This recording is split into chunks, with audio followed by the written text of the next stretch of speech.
Hi everyone, hope you're doing well today. In this video, we're going to continue our crash course in logic by talking about necessary and sufficient conditions. We're going to start out just by giving an overview of what these ideas are. Then we'll talk about how you can capture these ideas using conditional statements, those if-then statements. We'll give some examples to help clarify. And then we'll talk about a counterexample method that you can use to try to challenge when you think people have incorrectly labeled something as necessary or sufficient. Then we'll talk about how these ideas might be utilized to better understand why certain arguments are valid or invalid. And lastly, we'll talk about why these ideas are important for understanding definitions. So to say that A is necessary for B is to say that you have to have A in order to get B. You cannot have B without A. We can put this in a conditional statement by saying a necessary condition is one where if you don't have A, then you don't have B. So you need to go through A to get to B. On the other hand, to say that one thing is sufficient for another is to say that having A guarantees that you have B. So the first thing is enough to guarantee the second thing. Yet again, we can capture this using those conditional statements, those if-then statements. To say that one thing is sufficient for another is to say that if you have A, then you have B. A is thereby sufficient for B. So here are some examples to clarify. Having four sides is necessary for being a square. If something doesn't have four sides, then it's not a square. Taking the midterm is necessary for getting an A in this class. If you don't take the midterm, you won't get an A. But getting at least 90% in this course is not necessary to pass this course. Because even if you don't get 90%, you might still pass, maybe with something lower, like an 80%. Something being a square is sufficient for it being a rectangle, because if it's a square, it's also thereby guaranteed to be a rectangle. Getting 95% in this course is sufficient for getting an A. If you get 95%, then you get an A. That guarantees you get an A. Taking the midterm in this class is not sufficient for getting an A in this class. Because even if you take it, that doesn't guarantee that you get an A, because you might fail the midterm, or you might not take any of the other sort of assignments, in which case you wouldn't get an A. So sometimes one thing might be necessary and sufficient for another. Here's an example. Getting at least 90% on the midterm is necessary and sufficient for getting an A on the midterm. If you get at least 90%, then you get an A, so it's sufficient. But if you don't get 90%, at least 90%, then you will not get an A. So you need to get at least that much. So it's necessary and sufficient.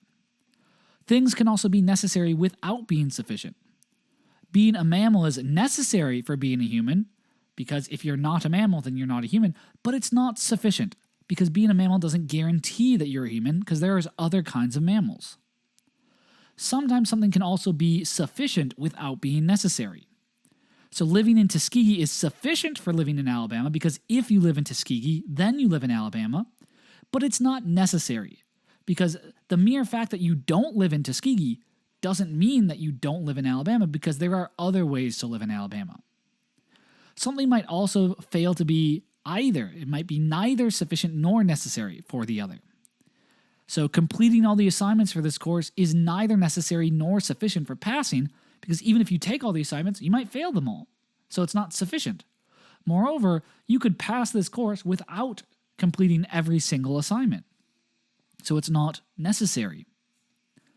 All right, now let's go back to sort of an argument to see how these ideas might help us understand the validity or invalidity of certain arguments. So this is an argument that says if Susie studied for the exam, then she got an A. Susie got an A, therefore she must have studied.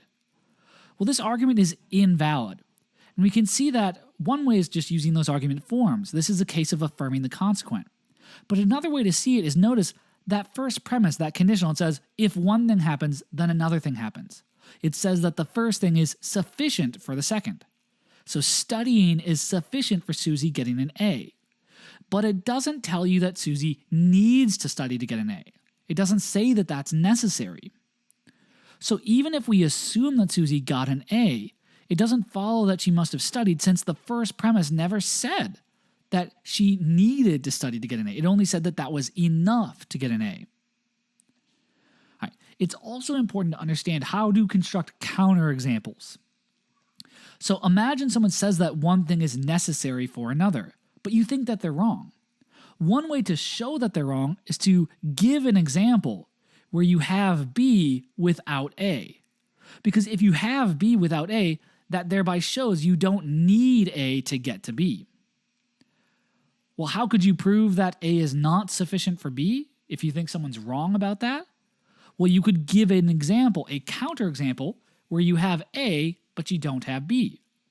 Because that would thereby show that having A is not enough to guarantee that you have B. So using this in mind, when you attempt to give definitions of certain ideas like knowledge or justice or sort of morality, well then what you want to aim for is an ideal definition where you give a set of criteria where every condition in that definition is necessary for the concept you're trying to define. And the group of conditions, when you take them as a whole, are sufficient for the concept you're attempting to define.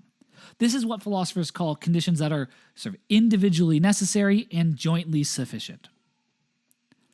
So imagine someone gives the following proposed definition. They say, well, look, a bachelor is just an unmarried male. If they're trying to give a definition, they're saying that these conditions are both necessary. Being unmarried is necessary to be a bachelor, and being male is necessary. It also says that meeting those two conditions is sufficient for being a bachelor.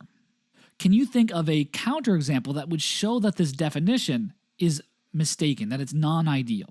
Consider my son Malcolm. He's 2 years old, he's unmarried, and he's male. But he's not a bachelor. We wouldn't call him a bachelor.